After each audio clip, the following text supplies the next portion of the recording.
Well, illegal migrants in France cannot wait for a Labour government. That's according to reports in The Telegraph after their reporters spoke to some migrants near Dunkirk who said they would not take the risk of crossing the channel in small boats until they knew there was a new government. This is likely the knock-on effect from Sir Keir Starmer pledging this on Rwanda.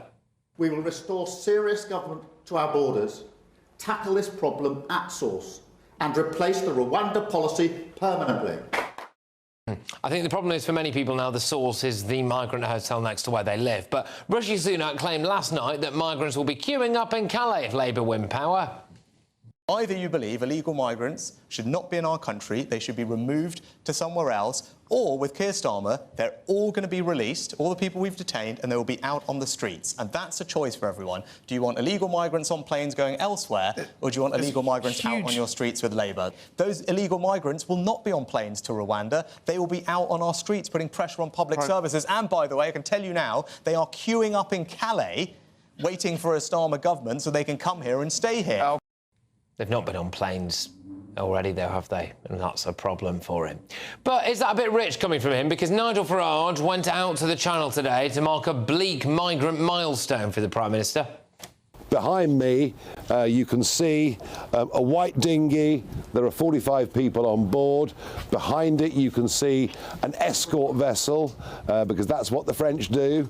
Despite the 500 million quid we've given them, they literally, once these boats are afloat, escort them to our 12-mile line where they hand them over to Border Force. That of itself, I think, is outrageous.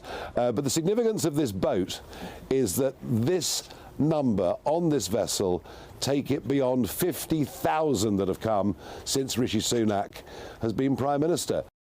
If you look very closely behind Nigel there, you could see a giant red carpet just laid out across the Channel leading to British soil. But Home Secretary James Cleverly then clashed with his counterpart Yvette Cooper on LBC earlier after Labour's Shadow Home Secretary suggested they might use the Dublin Agreement, do you remember that, to send migrants back to the EU country that they originated from. We used to have the Dublin Agreement, which did have some returns to Europe, and we were a and net did recipient. also mean that we would no, give Yvette, come for, on. for young Nick, come people. on. We were a net recipient. The arrangement that you're talking about will inevitably mean the UK becomes a net recipient of illegal migrants. We estimate about 100,000 additional. No, this is just people. invented. This is just fantasy. The point this is just total garbage. No, I mean seriously. No, he shouldn't be allowed to just, you know, basically make stuff up or tell lies. I mean, that is just not on. It's interesting that, though, isn't it? Because they both lied there. But anyway, for what it's worth, this is Davy's plan to stop the boats. First of all, a lot of people coming on the small boats are coming because there have been criminal gangs trafficking them. And the UK, under the Conservatives, has been hopeless in tackling that crime. And we're saying that we want to work with our European partners and with other countries to tackle those criminal gangs. And work towards rejoining the European Union. Well, here's what Sir Keir Starmer's tough talk on the migrant crisis looks and sounds like.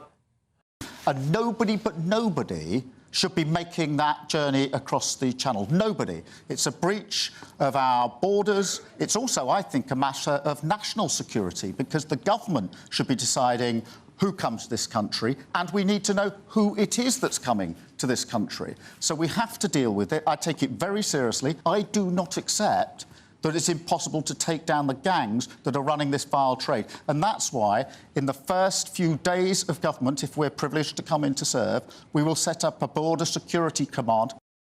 So the government should decide who comes into this country and presumably who leaves, unless the government decides that it wants to deport criminals, in which case, dare I say it, someone like Keir Starmer might sign a letter saying that they should stay. Yeah. All right, OK, you buying any of that? Or would Labour make Britain the asylum capital of the world?